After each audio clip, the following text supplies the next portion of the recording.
I get this question a lot. What are the top reasons couples divorce? You've heard me say it before. I'll say number one is communication. Number two, some might say, is money.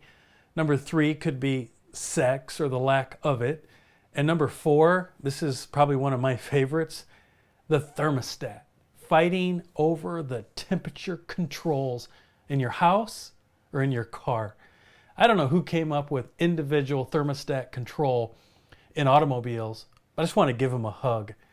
It's not uncommon for Pam and I to drive somewhere, and over there in the corner she's sort of sitting covered up under a blanket, and here I am sweating on the other side. Listen, I want to talk to you more about communication. And when you're frustrated and when you're not happy or you're mistreated or you're unloved or you're disrespected, how do you communicate? I think this can help you at work. I think it can help you at home.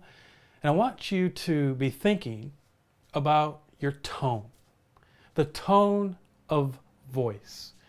There are a lot of different things we can do with our voice. We can talk in a tone that basically opens other people up and gets them to participate, or we can talk in a tone that just turns people away. Have you ever thought about your tone? There's four things that I want you to think about the next time you're frustrated when it comes to your tone. Number one, do you have a loud tone? Are you loud? I remember one time a guy said in a counseling session, "I'm not mad. I'll let you know when I'm mad." And his face and his tone completely said something opposite of his words. He had no idea that he was mad and that he was coming across loud. Hey, listen, I've even had that happen in my marriage. I remember one time Pam was like, "Hey, bring it down a little." I'm like, "I don't need to. I'm okay. I'm fine. I'm not mad."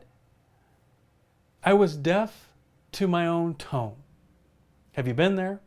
Is that you? Or maybe another one is a sarcastic tone. Listen, I grew up in a family where we had kings and queens and princes of sarcasm. One could outdo the other, and then the other would practice to outdo the other. I grew up the king of sarcasm. It's actually one particular character flaw that I've really tried to eliminate in my life, because sarcasm often can hurt the people around you. And so the sarcastic tone, such as, "You sure seem happy today. You're in a good mood. You sure are being nice to me. I sure like the way you said that." And the list could go on and on. Sarcasm. Or how about the uncaring tone?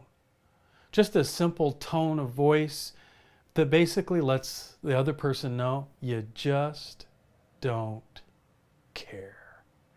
And lastly, mumbling.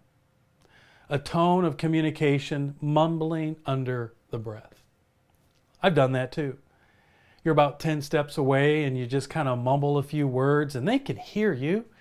Matter of fact, in many cases, they can probably hear the specific words you're saying. The tone. How about you? I want you to look in the mirror. I want you to identify what tones you've been using when you're frustrated. Think about it when you're talking to your children, your spouse, co-workers, friends.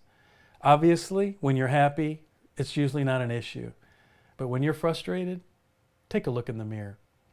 God wants us to have a tone that says, "I value you, I respect you, I love you, I care about you," that honors Him and that helps create peace. That's what I want for you. MattTalk, building better marriages. That's what we do.